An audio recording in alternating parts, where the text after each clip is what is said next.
पटना के पिपरा थाना क्षेत्र में 12 जुलाई की रात 50 वर्षीय सुरेंद्र प्रसाद की खेत में पटवन के दौरान गोली मारकर हत्या कर दी गई थी।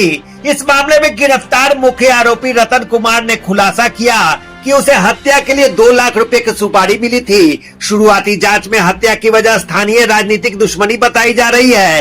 रतन के पास से देसी कट्टा और कारतूस बरामद हुए हैं, जबकि हत्या में इस्तेमाल पिस्टल उसके साथियों के पास है। वारदात के बाद आरोपी बाबा धाम भाग गया था, लेकिन 12 दिन की तलाश के बाद पिपरा थाना पुलिस ने उसे दीघा पटना से गिरफ्तार कर लिया। अब पुलिस अन्य आरोपियों के तलाश में लगातार छापेमारी कर रही है। आपको मालूम होगा कि 12 जुलाई को पिपरा थाना अंतर्गत शेखपुरा गांव में एक व्यक्ति जिनका नाम सुरेंद्र प्रसाद था, ये खेत में पटवन कर रहे थे। शाम के करीब 7:30-8 बजे अपराधकर्मियों के द्वारा इनकी गोली मार के हत्या कर दी गई। इस संदर्भ में उनकी पत्नी मुन्नी देवी के द्वारा प्राप्त आवेदन के आधार पे पिपरा थाना कांड संख्या 5325 दर्ज कराया गया था। कांड की गंभीरता को देखते हुए एक विशेष टीम का गठित किया गया था एसडीपीओ मसोई 2 के नेतृत्व में।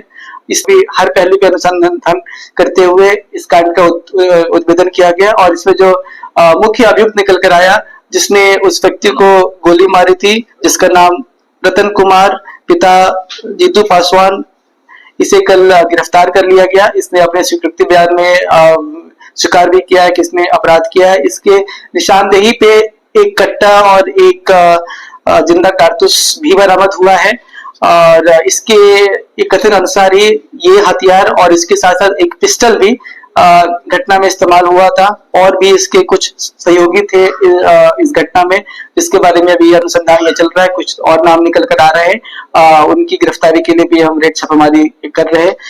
और इस घटना का कारण इनके द्वारा बताया गया है कि ग्रामीण स्तर की राजनीति को लेकर यह घटना कारित की गई थी।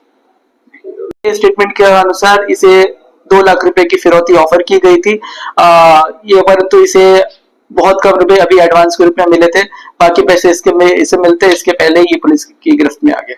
एडवांस कितना दिया गया था? इसके अनुसार सिर्फ 2000 एडवांस दिए गए थे। हालांकि जो हमें सूचना प्राप्त हुई है उसके हिसाब से करीब 15 से 20 हजार रुपए से एडवांस दिए गए थे और ये घटना करने के बाद ये वैद्यनाथ धाम वगैरह निकल गया था और इसके वापस आने के साथ ही हम लोगों ने इसे अरेस्ट कर लिया। करने के बाद गिरफ्तारी हुई है जी। अभी तक ये निकल कर आ रहा है। हालांकि इसके वहां बाबा धाम जाने के संदर्भ में कोई एविडेंस हमारे पास नहीं है, बट इसके स्टेटमेंट से और जो ये टाइम पीरियड है, इससे ये लगता भी है कि ये इस मामले में सच बोल रहा है। सर बोल रहे हैं कुछ जनप्रतिनिधि है क्या?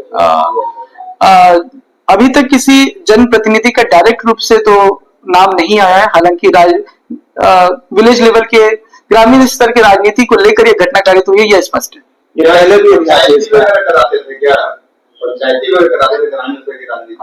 जी, यह व्यक्ति ग्रामीण राजनीति से जुड़े हुए थे और काफी वोकल टाइप के थे। वो लोगों की बात सुनते थे, रखते थे, बाकी जनप्रतिनिधित्व तक ये पहुंचाते थे, यह पता चला अनुसंधान में। बीजेपी नेता से क्या जुड़ा हुआ? जी, जो जैसा कि मैंने आप लोगों को पहले ही बताया था कि यह निकल के आया था कि ये बीजेपी पार्टी के लिए जो मृतक है ये उसके कार्यकर्ता थे। हालांकि कोई ऑफिस होल्ड नहीं करते थे, बट ग्रामीण स्तर पे बीजेपी के लिए काम करते थे और उनके कार्यकर्ता आप बोल सकते हैं। मारने वाले का इतिहास भी है कुछ? मारने वाले का आपराधिक इतिहास अभी तक हम खंगाल रहे, अभी तक हमें ऐसा कुछ मिला नहीं। इनकी उम्र करीब 19-20 वर्ष है।